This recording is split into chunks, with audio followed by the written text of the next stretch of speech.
क्या अद्भुत दृश्य है। अमेरिका के उपराष्ट्रपति जेडी वेंस दौड़ दौड़कर ऐसे पाकिस्तान पहुंच रहे हैं जितना नोएडा गाजियाबाद का आदमी दिल्ली के कनॉट प्लेस इंडिया गेट पे नहीं जाता है। डोनाल्ड ट्रंप दिन भर में 3 बार फोन लगाते हैं इस्लामाबाद। पहलगाम हमले की भूमिका लिखने वाला आसिम मुनीर शांति का सबसे बड़ा मुनीम बनता फिर रहा है और हमारे विश्व गुरु और उनके चेले बैठकर ताली पीट रहे हैं। सबकी समझ में आ रहा है कि कहने को कोई कुछ भी कहे, कितना भी गाल बजा ले, कितने भी इश्तिहार छपवा ले, लेकिन दुनिया की नजरों में हम न 3 में हैं और न 13 में।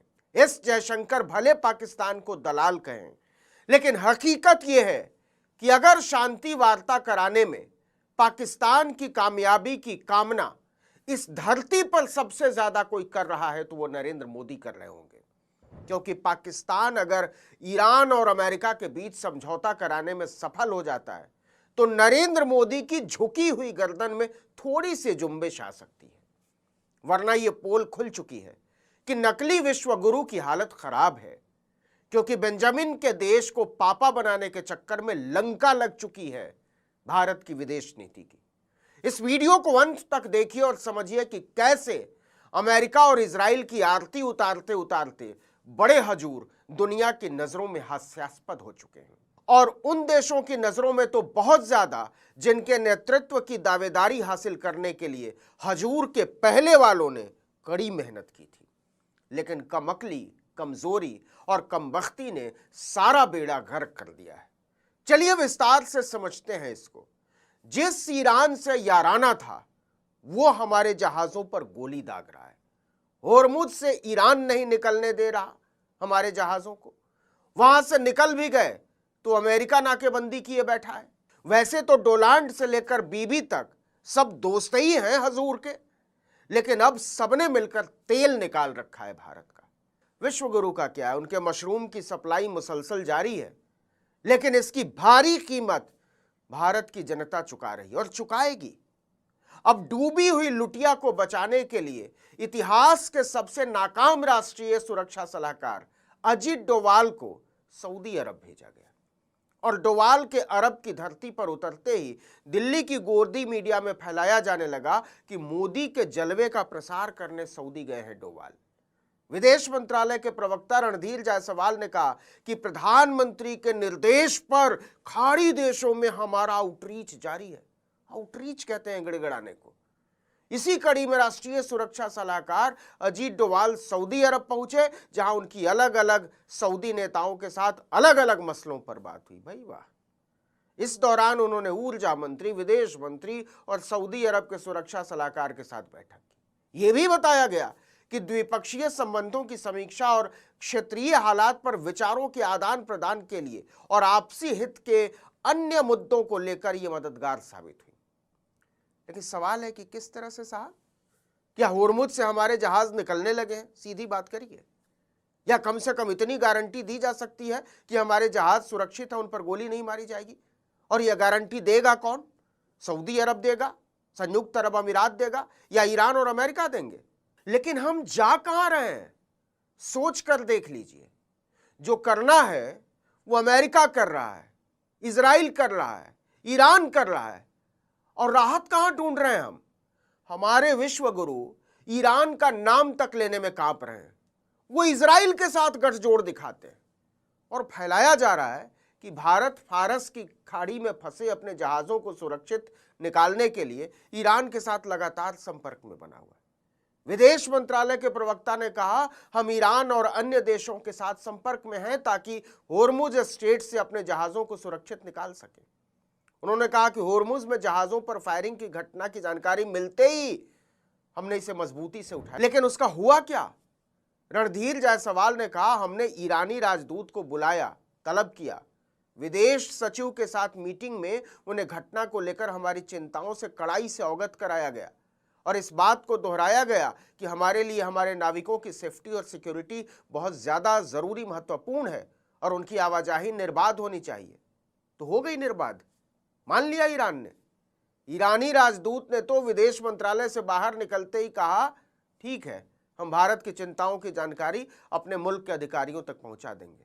क्या ईरान ने कहा कि हमसे गलती हो गई, या आगे से हम ध्यान रखेंगे, या आपके जहाजों पर हमारी कोई पाबंदी नहीं होगी?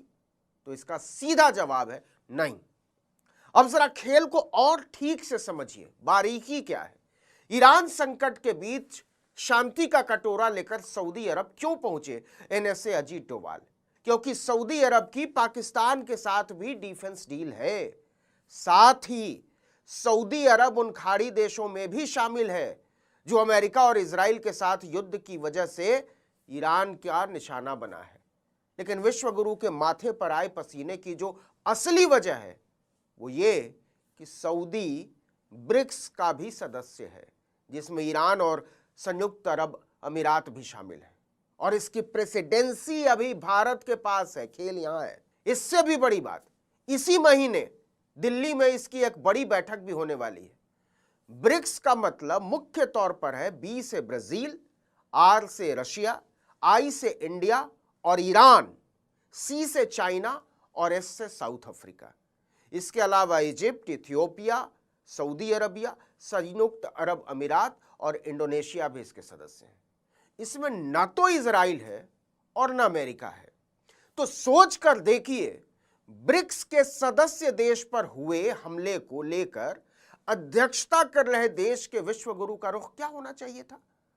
उन्होंने अभी तक ईरान पर इजरायली अतिक्रमण की निंदा भी नहीं की है, और तो और ईरान के सुप्रीम लीडर की बर्बर हत्या पर शोक तक नहीं जताया, संवेदना तक नहीं जाहिर की। हम फिर से याद दिला दें कि ईरान ब्रिक्स का सदस्य देश है और भारत अभी इसकी अध्यक्षता कर रहा है। इससे दुनिया तो छोड़ दीजिए, ब्रिक्स में ही भारत की साख का धुआं हो चुका है। नैतिक सर्वोच्चता की बत्ती लगाकर इजराइल की तरफदारी का जो परचम लहराया गया है, उसने भारतीय नेतृत्व को संसार के सबसे कायर राष्ट्राध्यक्षों में शुमार कर दिया है। आप शायद इस बात पर हैरान रह जाएंगे कि ब्रिक्स G20 के बाद संसार के सबसे प्रभावी अंतर्राष्ट्रीय समूहों में से एक है। यह संसार की लगभग 50% आबादी का प्रतिनिधित्व करता है।